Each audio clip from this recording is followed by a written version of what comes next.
Its current form, I think the answer to that is no, but that's not to suggest that I want to get rid of capitalism, because I think it runs very closely to this idea of people owning the some of the means of production, that it's closely tied to the idea of liberty. We saw, in the Revolution and the Enlightenment, other artists writing at the same time as Smith. For the first time for almost 2 millennia, people began to be free again. And this unleashes the human ingenuity. It can go too far, though. We can also lead to this question that you've raised, is this sustainable? And I think at the moment, having some people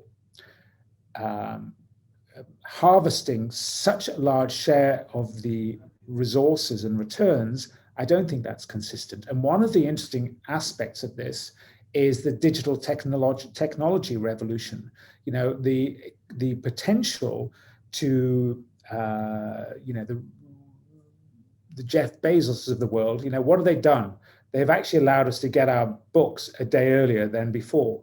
It's hardly the most earth-shattering invention. They haven't cured cancer, and yet it becomes the richest man in the world. And that's possible because of digital technology. Digital technology may mean that resources, first of all, can be much greater because it can be replicated almost without cost. And these enormous resources accumulate to a very small number of people. That is not going to be sustainable.